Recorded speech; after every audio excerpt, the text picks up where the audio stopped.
Hare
आज हमारे बड़ी मंगलमय दिन है।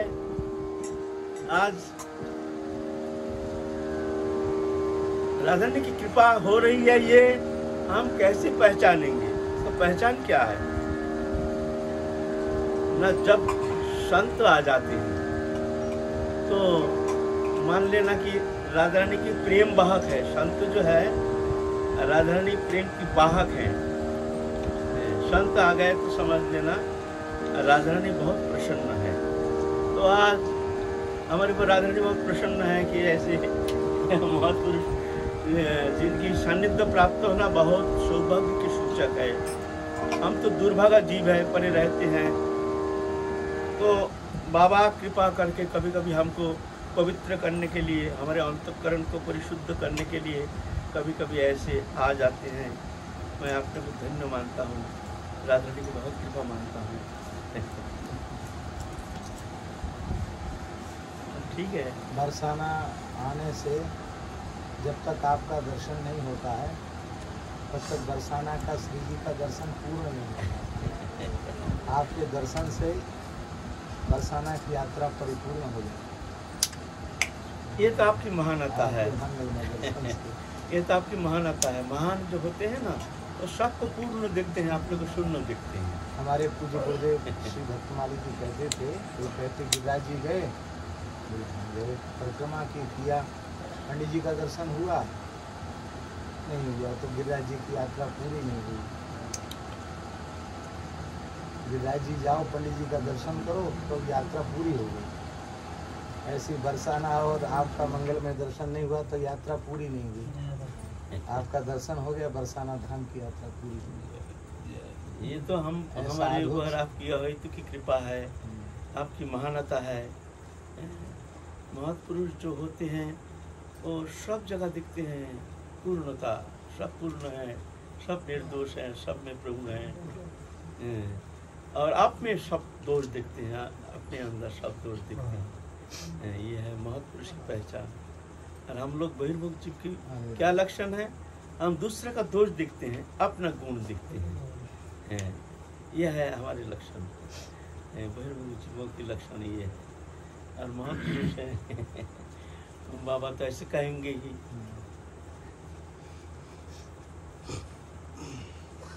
आज ही आए हैं दर्शन जी हाँ, आज लगभग 1 बजे के करीब 1 बजे पहुँच गए। दिन में 1 बजे आए तो फिर मंदिर चले गए। मैं सुने आप मंदिर में क्यों अनुष्ठान किया कुछ? ये है ना, ये यहीं के बरसाने के बालक हैं। ये क्या नाम इनका? प्रवीण।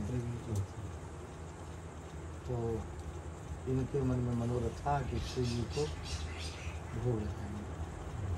तो हम लोगों को भी कहा था इस बार में श्री जी का आपका मंदिर में दर्शन हो जाएगा। फिर संध्या को भी चले गए थे दर्शन करने। बीच में आपका तबीयत बहुत खराब हो गया जी था। हाँ, 2 मास बहुत हमने बहुत चिंतित थे जो महाराज जी कैसे हैं। हम इससे काली कह रहे थे महाराज जी का थोड़ा खबर लो कैसे हैं बाबा। तो कोई बहुत दिन हो गया, कोई खबर नहीं मिल रहा है। ये काली कह रहा है जी। फिर अधिक समय तो अभी इस बार जड़पुर में ही रहे, गौशाला में।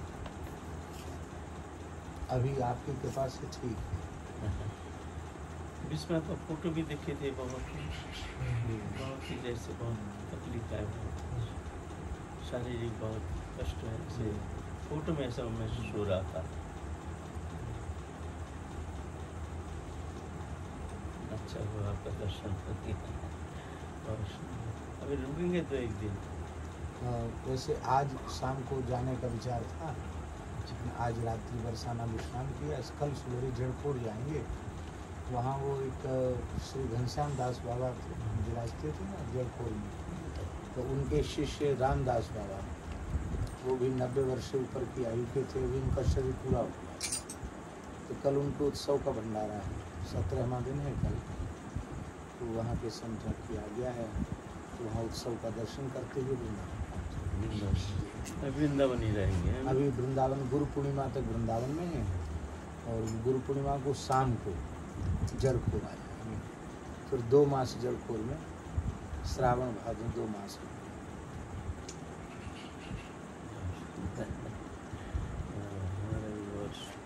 सौभाग्य है, कोई दर्शन करने का मौका मिल जाएगा। नहीं तो ज़्यादातर तो बाहर ही रहते हैं। आप तो ज़्यादातर तो प्रोग्राम रहता है ना, कभी नहीं, कभी अभी तो श्री जी की इतनी कृपा हुई है। ये जो कोरोना है ना, ये करुणा है। श्री ठाकुर जी श्री जी की करुणा है। इसने खूब ब्रजवास का सौभाग्य दिया और कोई किसी तरह की हानि नहीं, बहुत आनंद। ये कहाँ कहाँ भटकते, तो श्री जी ने इस बहाने अधिक से अधिक धामवास का सौभाग्य दिया। अच्छा है, आप तो ब्रज की शोभा है, आप जैसे संत रहने से है हमारे लिए एक शोभा का आप तो महाराज जी आशीर्वाद दें कि मंगलमय दर्शन, इनके संभाषण, इनके सानिध्य प्राप्त होना, ये तो बहुत सौभाग्य का सूचक है। हम जैसे दुर्भाग्य जीव के लिए ऐसे होने का संभावना रहता है जब आप वृंदावन में रहते हैं, वर्षण में रहते हैं। अच्छा है। आप ऐसा आशीर्वाद दें कि बस अधिक से अधिक यही ब्रज में ही रहें, बाहर जाना आना कम हो जाए या बंद ही हो जाए तो सबसे अच्छा है।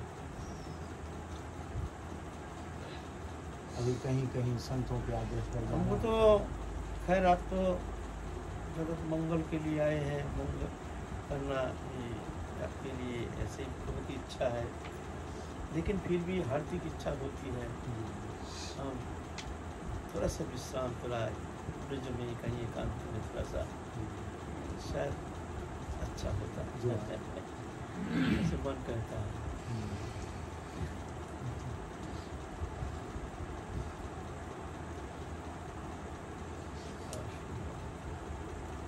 कोरोना हो गया था बीच में, आपको सुना नहीं? हमको कोरोना नहीं, कौन कह रहा था कोरोना? हमने ऐसे सुना था बुखार जैसे कुछ इस तरह का। हमको फिर ऐसा था कि रामकृष्ण मिशन जो हॉस्पिटल है उसमें ऐसा लोगों ने कहा कि शायद ये लक्षण जैसे ऑक्सीजन लेवल कम होना या खांसी होना, बुखार रहना, श्वास फूलना, तो ये लक्षण तो वो था। तो वहाँ सारा चेकअप हुआ, तो मैंने उनको कहा कि आप भले ही परीक्षण कर लें, स्वामी जी को कहा, लेकिन हमको कोरोना नहीं हो सकता। क्यों नहीं हो सकता? क्योंकि इसलिए नहीं हो सकता कि हम नित्य प्रति गोमूत्र लेते हैं और पंचगव्य भी रोज लेते हैं। शास्त्रों में तो ऐसा लिखा है कि कोई संक्रमण नहीं हो सकता। तो कोई बीमारी है और संक्रमण, ये रोग बीमारी वाला संक्रमण नहीं होना चाहिए। बोले आप चेकअप से फिर क्यों डरते हैं, कर लो चेकअप। तो उन्होंने सारा चेकअप, जो कुछ सिटी स्कैन भी किया और भी जो जो चेकअप होते, मुँह में घुसा के, नाक में घुसा के, वो सब किया। लेकिन आश्चर्यचकित हो गए वो लोग, 100% आप किसी भी प्रकार के संक्रमण से नहीं, किसी तरह का कोरोना का कोई लक्षण नहीं। तो कोरोना का लक्षण तो नहीं था उसमें। महाराज जी हुआ क्या कि वृंदावन में जो माघ पूर्णिमा थी, माघ पूर्णिमा, वृंदावन कुंभ का अवसर था, बैठक कुंभ का। तो माघ पूर्णिमा के समय वृंदावन की जो परिक्रमा हुई, उस परिक्रमा में गए, स्वास्थ्य ठीक नहीं था, थोड़ा तकलीफ हो रही थी, ज्वर वगैरह था। और वहाँ से जब लौट के आए तो पसीना हो रहा था खूब शरीर में और धूल बहुत उड़ रही थी। वहाँ से जब सब उतरे, पुलिन में जब गए तो इतनी धूल उड़ी, तो धूल से हमको पहले से परेशानी है, तो धूल बहुत अधिक भीतर चली, तो उसमें थोड़ा दम घुटने सा लगा और फिर पसीना था। तो लोग तो यमुना जी में जल एकदम, उस समय पहले स्नान के समय जल एकदम श्याम वर्ण का था। तो प्रायः लोग जो साधु संत गए थे, वो कोई तो आचमन किया, किसी ने आचमन भी नहीं किया, दूर से नमस्कार करके चले गए। हमारा तो मन नहीं हुआ कि यमुना जी का पर्व है और आए हों यमुना जी को खाली दूर से देखे चले गए, भीतर प्रवेश करना चाहिए। तो साष्टांग प्रणाम करके यमुना जी के भीतर प्रवेश किया, स्नान भी किया। और तो महात्मा लोग कम थे, तो जो लोग थे वो हमारे ऊपर पानी ऐसे करके छींटने लगे, उलीचने लगे पानी। किसको मना किया जाए। उसके बाद फिर शरणागत आश्रम उत्सव चल रहा था, उसमें कथा थी। फिर ओरछा चले गए, एक संत के यहाँ जाना था, कुछ स्मरण हो रही थी कि संत बोले थे। तो करीब करीब 24-25 घंटे की यात्रा, आना जाना, फिर कथा में बैठ जाना। तो वो ज्वर वो बिगड़ता चला गया और वो जो धूल जो बैठ गई थी श्वास नली में, उसी से वो श्वास की सबकी तकलीफ हुई। और फिर वो हम उसको गिना नहीं और दवाई भी कोई ली नहीं, ऐसे ही चलते रहे। फिर तीसरे दिन कथा हो रही थी, लाइव कथा थी। तीसरे दिन तो फिर ऐसा हुआ कि हमको बोलना ही बंद हो। फिर इसके बाद तबीयत बिगड़ती चली। तो ठाकुर जी की कृपा से ठीक है। ये तो ठाकुर जी की कृपा, हित की कृपा, शांत के ऊपर ऐसा तो की बहुत ही कृपा रहती है। जैसे हमारे यहाँ पहले जो है ना, कोरोना का जो प्रकोप गया है पहले फरवरी मार्च में, हमारे यहाँ सबका हो गया, लेकिन किसी को पता चलने नहीं दिया जो कोरोना हो गया। चेकअप किया, सब पॉजिटिव है, लेकिन ना कोई सिम्टम, कोरोना जनित कोई सिम्टम है ही नहीं था। कब आया कब गया पता भी नहीं चला। हमारे 74 ईयर्स है, हमारा 74 साल उम्र है, डायबिटीज़ है, ब्लड प्रेशर है और सारे लक्षण है, लेकिन को पता भी चलने नहीं था। कब कोरोना आया कब कोरोना गया हमको समझने ही नहीं। राजधानी की कृपा, वो भी कीर्तन सुन के चला गया। अपना नाम कीर्तन हो रहा है। और वो दवाई जो हमने खानी पड़ी, अस्वस्थ हुए, उसका दुष्परिणाम ये हुआ कि हमको कोई शुगर नहीं था, इसके बाद हमको शुगर हो गया। अभी शुगर है? हाँ, शुगर होता है। ये जो बीमार हुए, बीच में 2 महीना स्वस्थ हुए, उसकी दवाई लेनी पड़ी। अंग्रेजी दवा प्रायः कभी नहीं लेते, लेनी पड़ी तो उससे शुगर। तो अब मीठा खाने पर प्रतिबंध हो गया। मिष्ठान हमको बहुत प्रिय है, बहुत प्रिय है। नमकीन चीज़, खट्टी चीज़ कभी नहीं खाते। मिठाई ठाकुर जी को भोग धराई जाए और प्रेम से कोई जिनाए तो खूब तृप्त होकर खाते। लेकिन अब उसका कोटा पूरा हो गया, अब थोड़ा थोड़ा ही। भी तरह से ये कंट्रोल रखना बहुत जरूरी है। हाँ। हमको माने तो मशीन मिलता है ना जी, उसको रखिए साथ, जी। नहीं तो हम आपको उपलब्ध कराएंगे। हाँ, कैसी मशीन? वो एक मशीन मिलता है, ग्लूकोमीटर। वो तो है, वो तो आ गई मशीन, वो ऐसे पिन लगा के देखने वाली। वो तो है। तो उसमें हर हफ्ता कराते रहिए। हर नॉर्मल रहना चाहिए, बस नॉर्मल रहना चाहिए। नॉर्मल कितना होता है? नॉर्मल होता है, खाने के पहले होता है 80 से 110 और खाने का बाद होता है 120 से 140 तक नॉर्मल। खाने का बाद 2 घंटा पीछे 120 से लेकर 140 तक नॉर्मल। अगर खाने का पहले खाली पेट 80 से 110 तक। ये तो कैसे भी कंट्रोल रखिए, नहीं तो ये बहुत उत्पात मचाता है शरीर में, बहुत सारे ऑर्गन को डैमेज कर देता है। हम पहले चलते भी नहीं थे, अब थोड़ा थोड़ा चलना आरम्भ भी किया। चलना तो बहुत जरूरी है, क्योंकि तो नियम तो कुछ भी होता नहीं है। और जो सवेरे का समय थोड़ा सा चल ले, फिर वो नियम जब कुछ भी नहीं हो पाता तो मन में उसकी बड़ी ग्लानि होती है, किसी किसी कार्य में व्यस्त हो जाते हैं। सर्वम त्यक्त्वा हरिम भजे, भजन छूट नहीं रहा, शरीर के पीछे पड़े हैं, तो इससे मन में ग्लानि भी होती है। लेकिन अब सब पीछे पड़ के बोलते कि नहीं, थोड़ा कम से कम 2-3 किलोमीटर तो चलो। हाँ, सुबह हो शाम हो चलना जरूरी है, तो इसलिए चलना बहुत जरूरी है। बाकी हम तो देखिए 25 साल का हमारा शुगर है, 25 साल शुगर होने के बाद 25 साल जीते नहीं कहीं, ज़्यादातर 25 साल में समाप्त हो जाता है। और हमारा शुगर का कोई लक्षण नहीं अभी तक, 25 साल शुगर हो जाता है।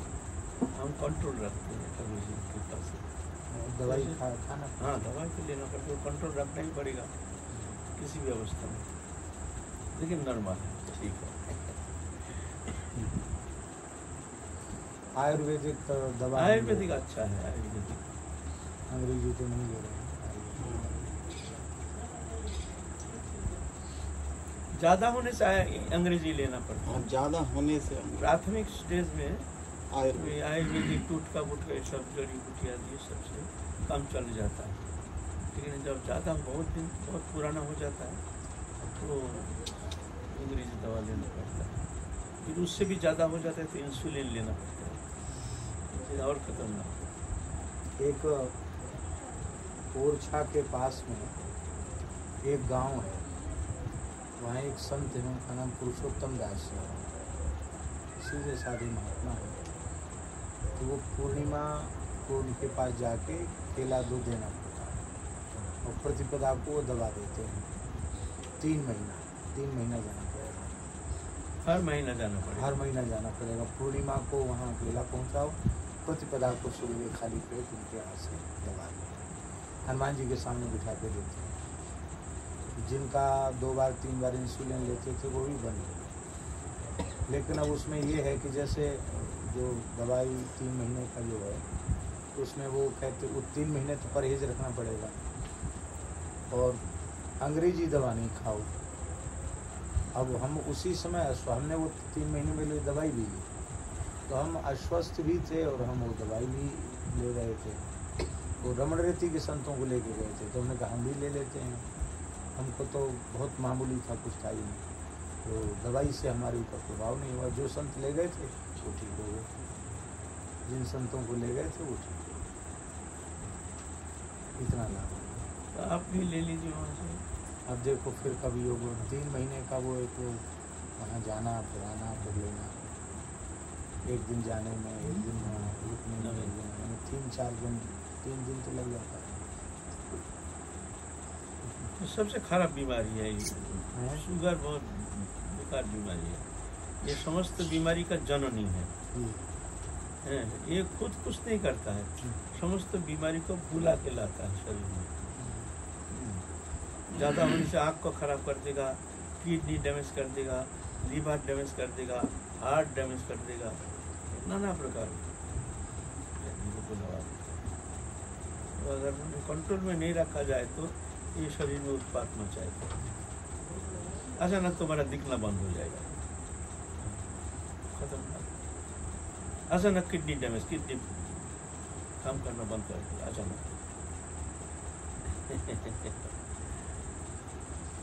आपके दया से 25 साल हो गया हमारा तो अभी तक फिट है। शरीर में कोई सिम्टम है ही नहीं शुगर का।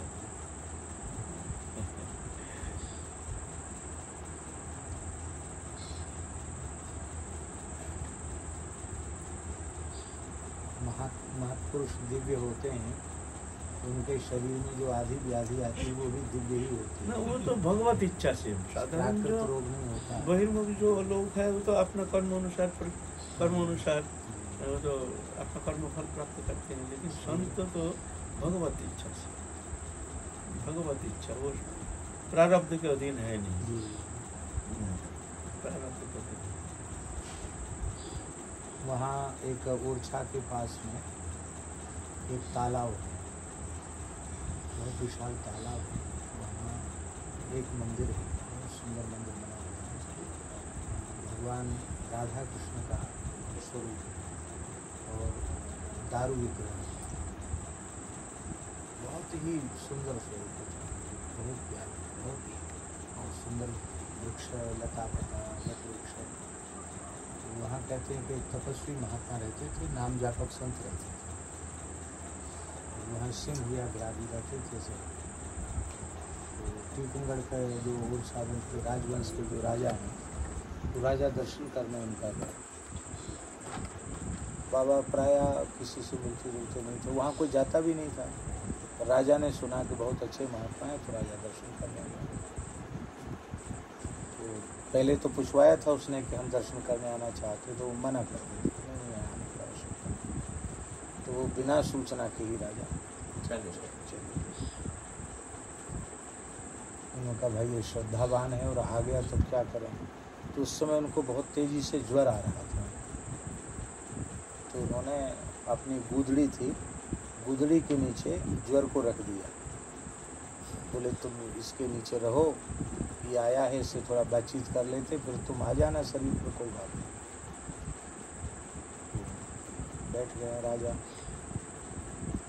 राजा का नाम ब्रजेंद्र सिंह था। बैठ गया राजा, बहुत श्रद्धावान था संतों के प्रति। तो थोड़ी देर सत्संग हुआ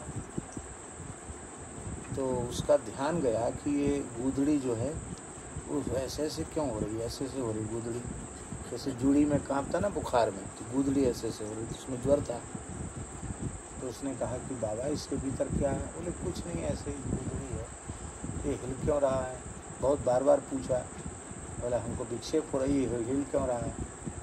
उन्होंने सहज भाव से, झूठ तो बोलते नहीं, तो बोला कि अब आप आए थे और ये बीमारी ज्वर की थी, मैं भाई इससे मिलना है, उससे सत्संग करेगा बाधा पड़ेगी।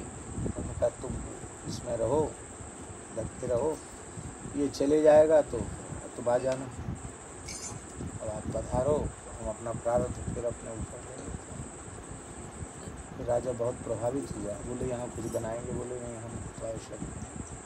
फिर जब वो संत भगवत धाम चले गए, उसके बाद राजा ने राधा कृष्ण भगवान का मंदिर सरोवर बना, अभी भी हम दर्शन कर सकते हैं।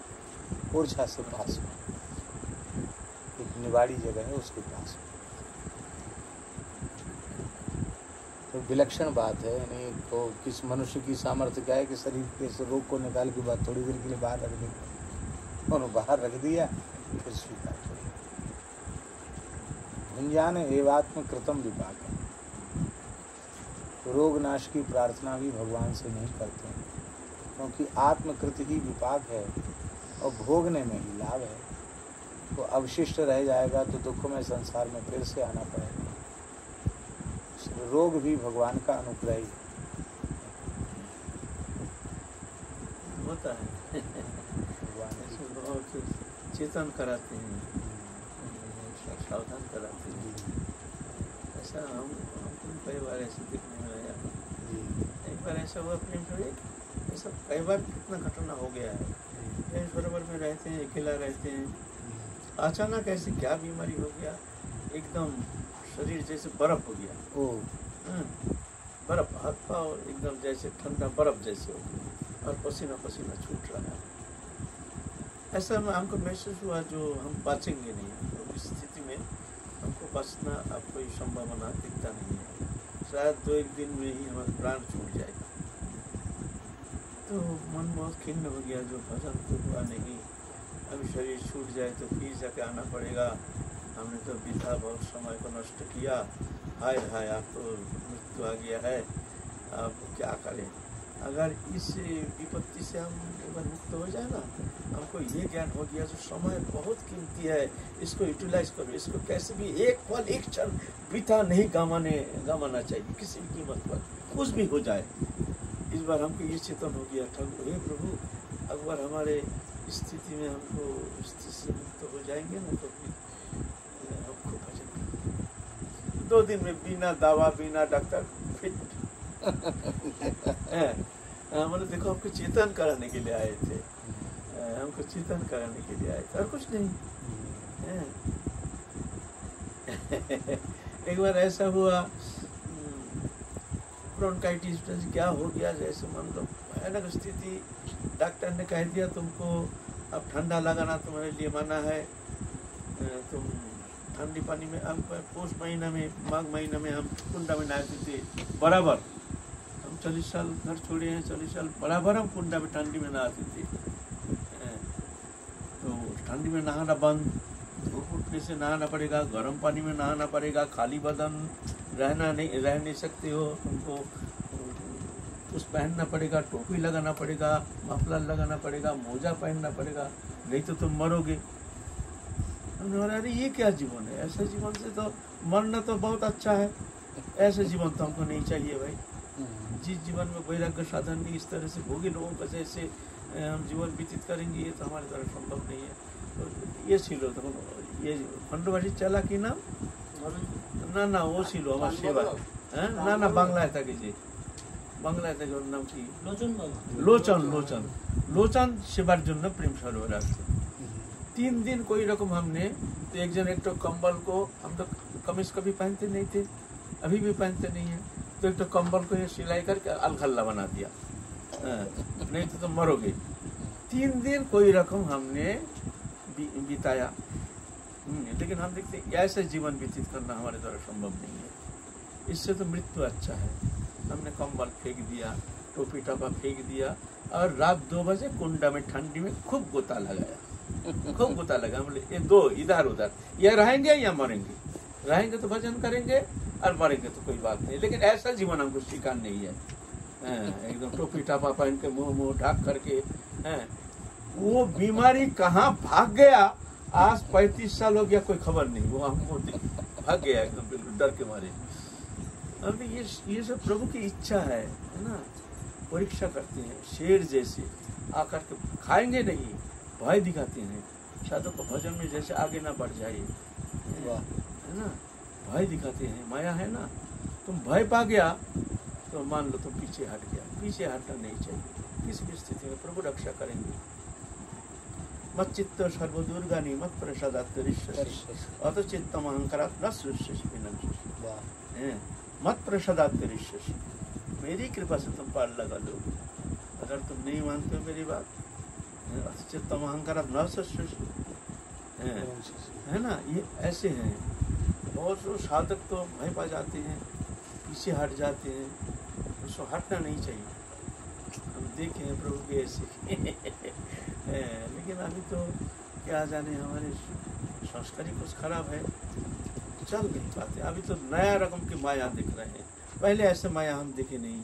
अभी माया का तरीका कुछ बदल गया है, लेकिन ये और खतरनाक लग रहा है ये माया।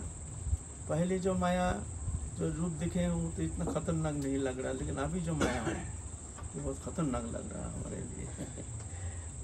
आप लोगों की कृपा हो जाए कि भी पार लगा देंगे, इतना दूर पार लगा के लाए हैं, थोड़ा सा एक भी पार लगा देंगे जरूर।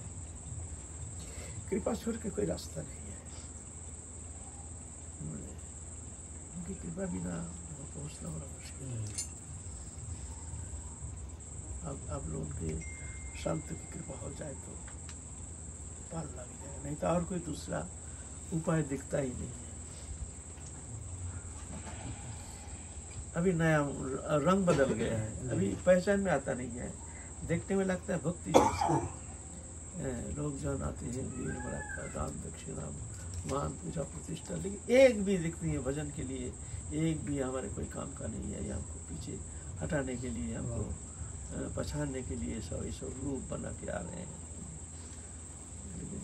लेकिन कृपा हो जाए आप जैसे संतों का, बच जाएंगे, नहीं तो बचना बड़ा मुश्किल है। खोजी जी का एक दोहा है, संत खोजी जी हुए अपने वैष्णवों में जो बामन द्वाराचार्य हैं उनमें एक द्वाराचार्य खोजी जी महाराज, तो बहुत उच्च कोटि के महापुरुष थे। भक्तमाल में भी उनका चरित्र खोजी जी का। उनका एक दोहा है, गलियन में हर्षित फिरें साधु कहें सब कोई। गलियों में हम घूमते हैं तो लोग कहते हैं खोजी जी बड़े साधु हैं, तो हमको लोग साधु कहते सुन के हमको बहुत प्रसन्नता होती है। हमको लोग महात्मा कह रहे हैं, साधु कहते हैं, पर हमारी स्थिति क्या है? वो हमारे जैसे लोगों के लिए बोल रहे हैं, उनके लिए थोड़ी है वो घटित है। वो कह रहे हैं स्वान नाम बाघा धर्यो खोजी बाघ न हो। कोई अपने कुत्ते का नाम बाघ रख दे तो कुत्ता तो बाघ नहीं रहेगा, कुत्ता तो कुत्ता ही रहेगा। ऐसे हमारा साधु नाम धर दिया, हम साधु। ऐसे कोई कुत्ते का नाम बाघ रख दे, ऐसे कुत्ते जैसे हैं, हमारा नाम साधु रख दिया, साधु नहीं।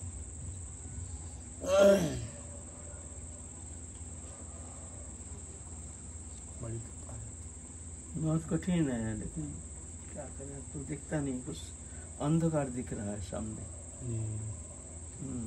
अभी का जो परिस्थिति दिख रही है बड़ा खतरनाक दिख रहा है। हमारे यहाँ बहुत बाधा अतिक्रमण करके हमको यहाँ तो धकेलते ले आया है, लेकिन अभी जो दिख रहे हैं ये तो बहुत खतरनाक, हमको ज़्यादा भयावह लग रहा है। भयभीत तो हो रहे हैं।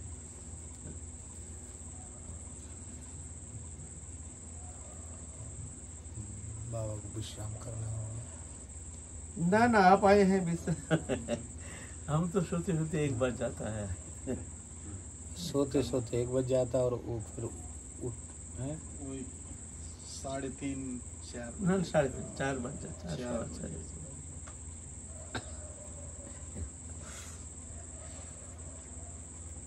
फिर बाबा पूरे दिन तो हाँ पूरे दिन भजन में कोई भजन नहीं, पड़े रहते हैं दरवाजा बंद करके, भयभीत तो होकर के दुनिया देख करके बड़ा भय लगता है, दरवाजा बंद करके सो जाते हैं। क्या करें अब अपने को बचाने के लिए कल भयभीत हो रहे हैं। पूजा कर रहे,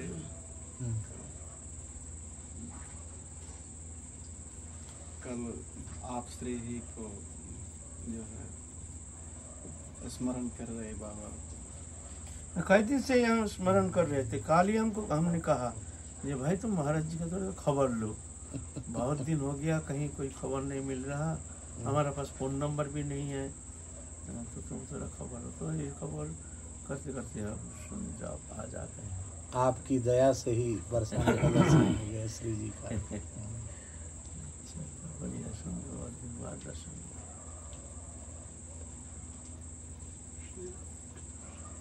इस बीच में कभी जड़खोर में श्रावण भादों 2 महीना रहना होगा, बाबा की अनुकूलता होगी तो एक बार बाबा की हाँ एक बार कोशिश करेंगे जी आपको चरण दर्शन चरण सान्निध्य प्राप्त करने का।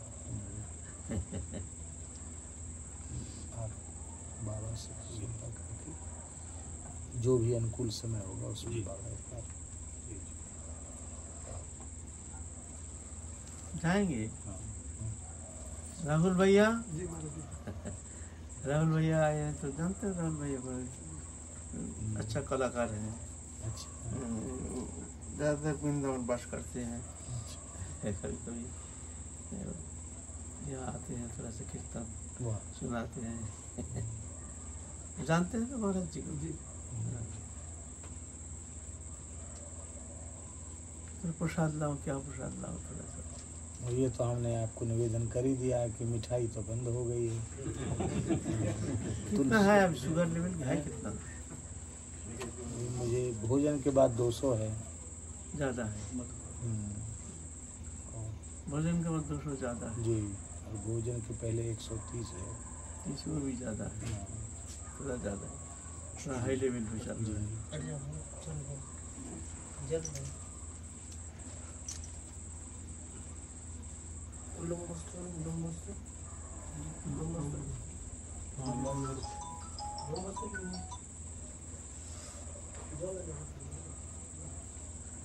कपड़ा लता निकल जी मैं अरे नहीं ना ना यार देखिए ना इसलिए देखिए बहुत अब संकोच होता नहीं है। समझने का पंडित जी आप कृपा कर देखिए सुनिए, मेरी प्रार्थना हम तो कमा के कभी तो किसी को खिलाया नहीं, किसी को दिया नहीं।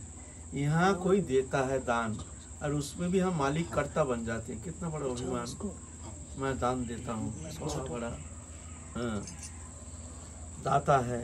अरे हम कहाँ, ये तो किसी ने देता है। हमारे सौभाग्य है कि मैं अपने हाथ से थोड़ा सा उनकी स्वागत करने का हमको मौका मिल जाता है।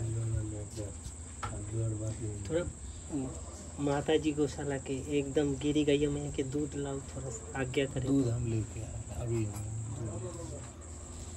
दूध और औषधि ले ली हमने, इसमें से एक कान ले लिया। आम तो ले लीजिए, आम अच्छा है। आम नहीं, आम शुगर में नुकसान कर दिया। इतना खास नुकसान नहीं, हम तो खूब खाते हैं। इतना ही। और थोड़ा सा आम लीजिए, आम उतना हानिकारक नहीं है।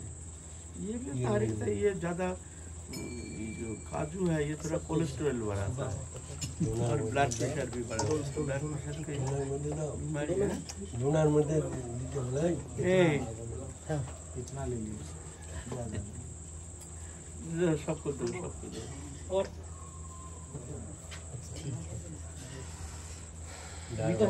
संत लोगों को पहले रुको, जाओ मत, रुके बहुत मीठा है। दारभंगा का आम है मिथिला का मन बहुत खुश हुआ। आनंद है बहुत। आप आ गए, आपकी याद कर रहे थे महाराज जी, बहुत ही हो गया। एक मिनट बैठिए, बैठिए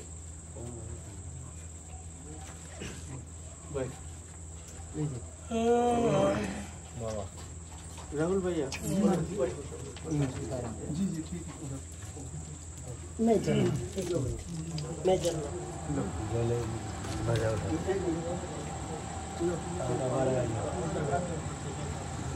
बारह